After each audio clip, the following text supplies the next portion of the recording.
Heroes and heroines of all ages. When the world tells you to get a life, you're always welcome at the One Up Block. My name is Dan, the man, your host, and welcome back to another episode of Let's Play the Danley Parable. That's what I'm calling it from now on. I'm serious, but yeah, we're back in the room, so from now on, we are going to deviate as far away from the plan as possible. He wants us to go turn off the mic control device. However, we're not gonna do it. Just from now on, we're just not gonna do it. How wonderful. Stanley was alone. Finally. This is great, he thought to himself. This is what I've wanted all along. I got what I wanted. Yeah, of course. I want to be alone. Being alone is great. Feels awesome. Nobody to tell me what to do. Nobody to get on my nerves. Nobody to suck at solitaire over there on that one computer screen. What does this coffee mug say? I hate Mondays. Oh yes, that I hate that coffee mug. Someone spilled a coffee. Who the hell spilled a coffee? Who the hell spilled a coffee mug? Really? Who does that? Come on. Point yourself out. When Stanley came to a set of two open doors, he entered the door on his left.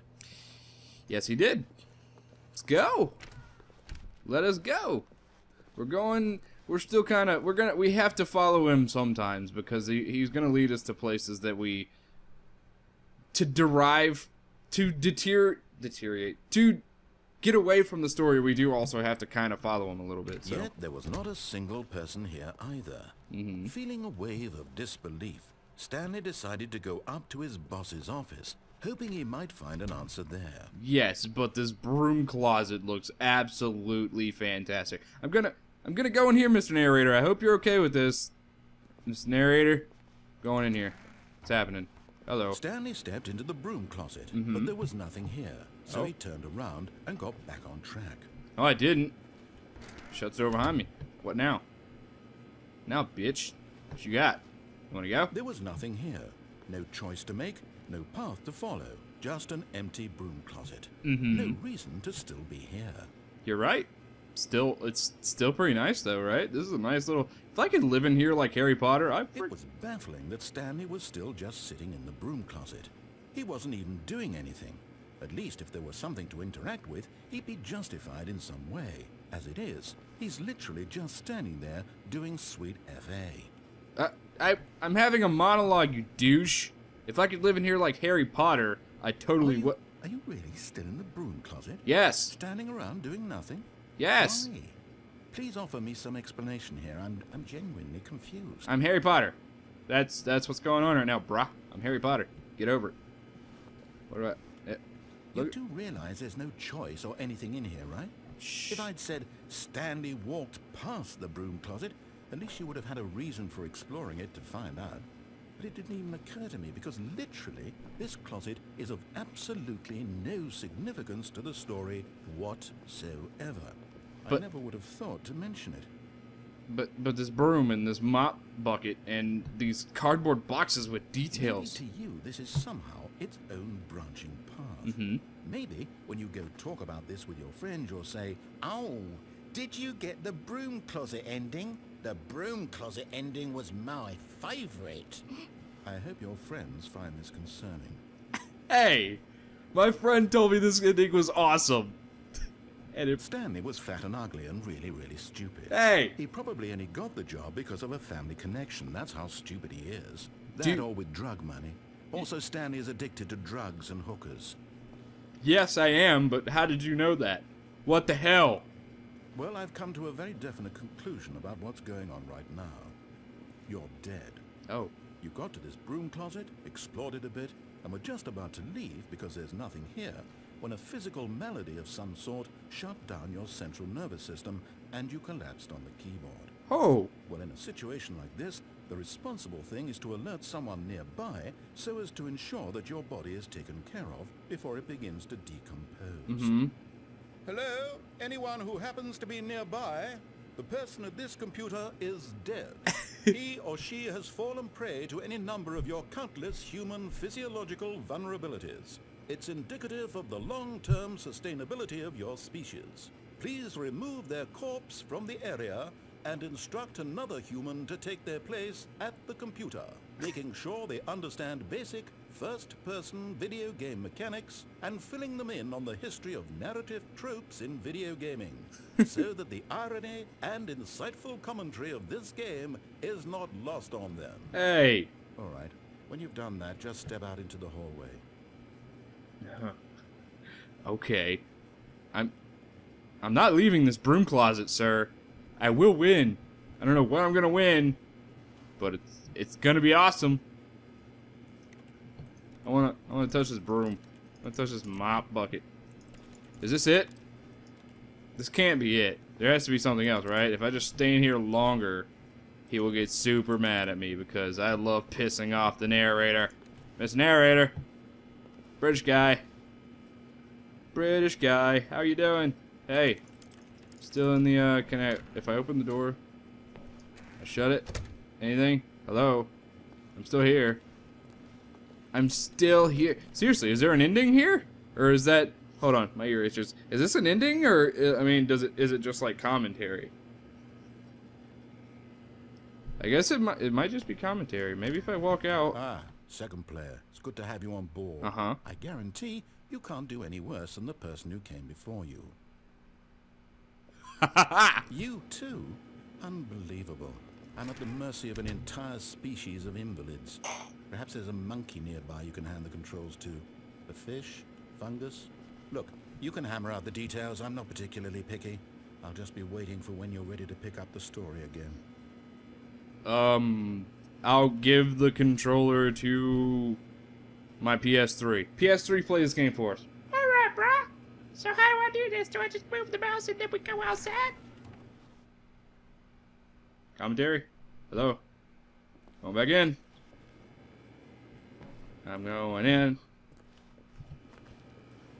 In. Out. In. Out. Shut the door. Walk forward. Hello? Is this it? I thought I forwarded the story somewhat, but I maybe this isn't an ending. Maybe it's just him being a dick. That's completely possible. It happens. Am I missing something? Please tell me I'm not missing something. Hello? Okay. I'm gonna stop wasting time. Obviously, there's nothing in that broom closet anymore, so we're gonna... Coming to a staircase, Stanley walked upstairs to his boss's office. No, we didn't. We walked downstairs. Wait, actually... No, yeah, we walked downstairs. We're just gonna go downstairs. Screw it. Why not? Going to the boss's office is dangerous. I mean, I could get fired. But Stanley just couldn't do it. He considered the possibility of facing his boss, admitting he had left his post during work hours. He might be fired for that. And in such a competitive economy, why had he taken that risk? All because he believed everyone had vanished? His boss would think he was crazy. And then something occurred to Stanley. Maybe, he thought to himself, maybe I am crazy. All of my co-workers blinking mysteriously out of existence in a single moment for no reason at all? None of it made any logical sense. No, not at all. As Stanley pondered this, he began to make other strange observations. For example, why couldn't he see his feet when he looked down? Yeah, why? Why did doors close automatically behind him wherever he went? That's a good question. Wait. And for that matter, wait a minute. These rooms were starting to look pretty familiar. Yeah. Were they simply repeating? No, Stanley said to himself, this is all too strange. This can't be real. And at last, he came to the conclusion that had been on the tip of his tongue. He just hadn't found the words for it. I'm dreaming, he yelled. This is all a dream. Oh, what a relief Stanley felt to have finally found an answer, an explanation. His co-workers weren't actually gone. He wasn't going to lose his job. He wasn't crazy after all. And he thought to himself, I suppose I'll wake up soon. I'll have to go back to my boring real-life job pushing buttons. I may as well enjoy this while I'm still lucid. So, he imagined himself flying and began to gently float above the ground. Then he imagined himself soaring through space on a magical starfield, and it too appeared. It was so much fun, and Stanley marveled that he had still not woken up. How was he remaining so lucid? And then perhaps the strangest question of them all entered Stanley's head. One he was amazed he hadn't asked himself sooner. And what is that? Why is there a voice in my head dictating everything that I'm doing and thinking? That's a good question. Now the voice was describing itself being considered by Stanley, who found it particularly strange. I'm dreaming about a voice describing me, thinking about how it's describing my thoughts, he thought. And while he thought it all very odd, and wondered if this voice spoke to all people in their dreams, the truth was that, of course, this was not a dream. How could it be? Was Stanley simply deceiving himself, believing that if he's asleep, he doesn't have to take responsibility for himself? Stanley is as awake right now as he's ever been in his life. Now, hearing the voice speak these words was quite a shock to Stanley. After all, he knew for certain, beyond a doubt, that this was in fact a dream. Did the voice not see him float and make the magical stars just a moment ago? How else would the voice explain all that? Yeah. This voice was a part of himself too. Surely, if he could just... He would prove it. He would prove that he was in control. Yeah. That this was a dream. It is a dream. So he closed his eyes gently, Ooh. and he invited himself to wake up. Close your eyes, everybody. He felt the cool weight of the blanket on his skin, the press of the mattress on his back, the fresh air of a world outside this one. Oh, yeah. Let me wake up, he thought to himself. Wake up. I'm through with this dream. This dream I wish sucks. it to be over. This British guy is Let old. me go back to my job. Let me continue pushing the buttons. Please, it's all I want. I want my apartment, and my wife, and my job. All I want is my life exactly the way it's always been. My life is normal. I am normal. Everything will be fine. I am okay.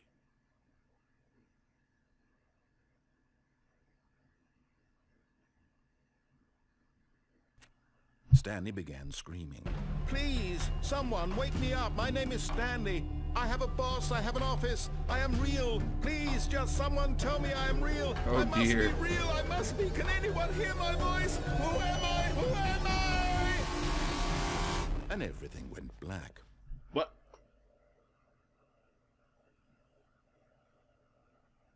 This is the story of a woman named Mariella. What? I'm not a woman. Mariella woke up on a day like any other. She arose, got dressed, gathered her belongings, and walked to her place of work. But on this particular day, her walk was interrupted by the body of a man who had stumbled through town talking and screaming to himself, and then collapsed dead on the sidewalk. And although she would soon turn to go call for an ambulance, for just a few brief moments, she considered the strange man. He was obviously crazy. This much she knew. Everyone knows what crazy people look like. And in that moment, she thought to herself how lucky she was to be normal. I am sane. I am in control of my mind. I know what is real and what isn't. It was comforting to think this, and in a certain way, seeing this man made her feel better. But then she remembered the meeting she had scheduled for that day. The very important people whose impressions of her would affect her career, and by extension, the rest of her life. She had no time for this, so it was only a moment that she stood there, staring down at the body. And then she turned and ran. Alright. That was a neat ending. That was really cool. The broom closet was hilarious. But, yeah, we're back to the beginning again, and I think that's where I'm going to call it quits, because I've had a couple of issues during this recording. I had to actually pause. I'm going to try and, like, splice it together so you don't see that part. Hopefully I can keep it kind of going smooth. But, my sister turned on the heater, and my computer started to lag, because my laptop got overheated. But, you don't want to know about the technical stuff. Hopefully you got the gist of this episode. It was really cool. I like that ending. That ending was really good. Like, mind-blowing good. But there's still more to come. This is Stanley Parable, everybody. Get used to it. A hero's work is never done. Join me again next time as we continue to tackle the Danley Parable. Later days, guys.